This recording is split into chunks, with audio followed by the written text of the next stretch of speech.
अस्सलाम वालेकुम, welcome back to my kitchen corner के साथ। उम्मीद है कि मेरी सब बहनें अपने घरों में खुश होंगी। अल्लाह ताला सबको अपनी ईमान में रखे, बुरी आफात से बचाए, आमीन सुम आमीन। आज मेरे किचन कॉर्नर में सिंपल प्याज करेले बन रहे हैं, जो कि वीक में एक बार ज़रूर बनते हैं। और बनते इसलिए हैं क्योंकि मेरे हस्बैंड को और मुझे प्याज करेले बहुत पसंद हैं, फ़ौरी फ़ौरी बन भी जाते हैं और सेहत के लिए भी बहुत फ़ायदेमंद हैं। जैसा कि आप सबको पता है, आज 9 मुहर्रम का दिन है और दिल भी बहुत उदास और सूना सूना सा है। नवासे रसूल की शहादत को याद करके दिल बहुत रोता है।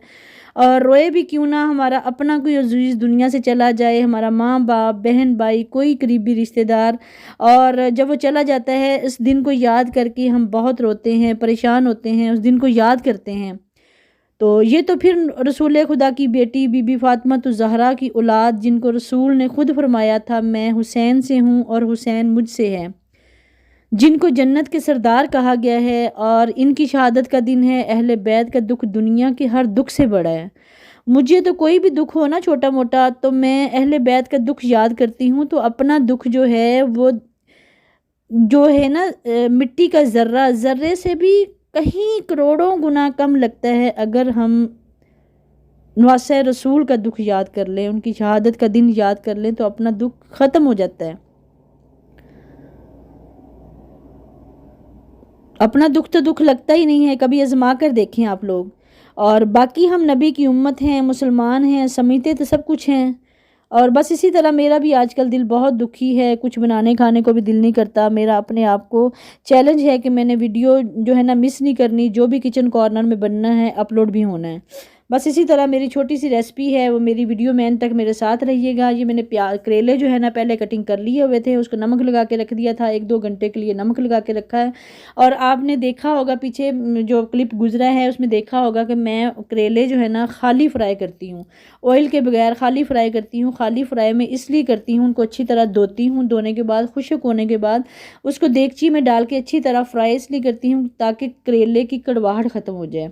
और ये मेरा आजमाया हुआ नुस्खा है, आजमाया हुआ टोटका है, आजमाया हुआ टिप्स है कि करेले को जब भी हमने पकाना है उसको खाली देगची में, फ्राई पैन में, प्रेशर में, जिस मर्ज़ी चीज़ में उसको खाले, पहले हल्का सा फ्राई कर ले 5-10 मिनट के लिए।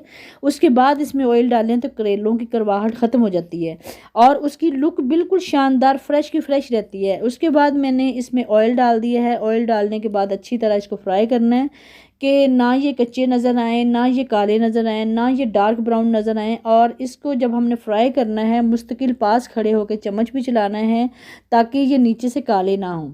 हर तरफ से ये पकने ज़रूरी होते हैं, हर तरफ से फ्राई होना ज़रूरी होता है। उसके बाद मैंने इसमें एक बड़े साइज़ का मैंने प्याज लिया है, ये मेरे ख्याल हाफ़ केजी से थोड़े से ज़्यादा करेले थे। एक बड़े साइज़ का मैंने प्याज लिया है, वो भी ऐड कर दिया है। लंबा लंबा कट करके आप क्यूब्स भी कट कर सकते हैं, आपकी अपनी मर्ज़ी है कि आप कैसा खाना पसंद करते हैं।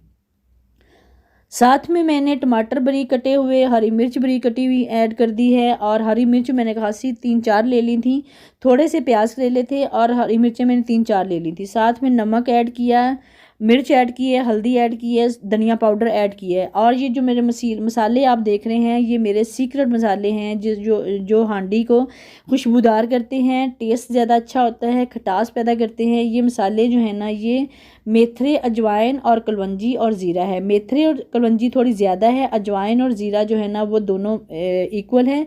और उनको मैंने मिक्स करके रखा हुआ है। और हर हांडी में हाफ़ टी स्पून हांडी के हिसाब से मैं ऐड कर देती हूँ, जिससे उसका टेस्ट भी अच्छा आता है, खुशबू भी अच्छी आती है और लुक भी अच्छी आती है। और माशाल्लाह देखें इतनी शानदार किस्म की लुक निकली है। जब मैंने करेले फ्राई किए थे तो तेज़ थोड़ी सी आंच थी। उसके बाद जब मैंने प्याज और करेले और हरी मिर्च और नमक मिर्च हल्दी डाल दी है, तो उसके बाद मैंने मिक्स करके उसको दम पे रख दिया है। और आप देख रहे होंगे दम पे ही जो है ना उसका जो पानी भाप अपनी छोड़ेगा, करेले और प्याज उसी में उसने गल जाना है और पक जाना है। और किसी किस्म का कतरा पानी ऐड करने की ज़रूरत नहीं होती। मैं आपको एक और बात बता दूं, जब भी हमारे प्याज करेले में, करेले गोश्त में, दार करेले में, करेले किसी भी सूरत में पकाएं, उसमें अगर पानी हल्का सा भी ऐड हो जाएगा तो करेलों की कड़वाहट आती है। ये मैंने आजमाया हुआ है, ठीक है। अगर पानी हल्का सा भी रह जाए करेलों में तो करेले की कड़वाहट आती है। और करेलों की कड़वाहट दूर करने का सिर्फ़ और सिर्फ यही एक टिप है कि इसमें पानी ऐड ना किया जाए और इसको सबसे पहले फ्राई जो है ना खाली देगचे में किया जाए ताकि उसका पानी सोते हो सके। बस छोटी सी रेसिपी थी, आप अगर आपको अच्छी लगे तो आप भी ज़रूर ट्राई करें। इसी के साथ मेरी आज की वीडियो का भी एंड होता है। तो मुझे बस इंशाल्लाह दुआओं में याद रखा करें, रेसिपी ज़रूर ट्राई किया करें। नहीं ट्राई करनी तो छोटे छोटे टिप्स एंड ट्रिक्स हैं जो कि हम एक दूसरे के यूज़ करते हैं और वही करके हम अपने खाना जो है ना अच्छा कर सकते हैं। इसी के साथ आज की वीडियो का भी एंड होता है। इंशाल्लाह कल नहीं तो परसों मेरी अच्छी सी वीडियो के साथ किसी हाज़िर होंगे, कोई अच्छी सी रेसिपी ट्राई करेंगे। और दूसरी बात ये है कि मेरी रेसिपी मेरी वही अपलोड होती है जो मेरे किचन कॉर्नर में रोज़ बनता है, चाहे वो चावल हों, चाहे वो मीठा हो, चाहे वो सालन हो, चाहे वो बेकिंग हो, चाहे वो शेकिंग हो, जो भी हो वही अपलोड होता है जो मेरे किचन कॉर्नर में बनता है। इसी के साथ आज की वीडियो का भी एंड होता है। अल्लाह हाफिज़।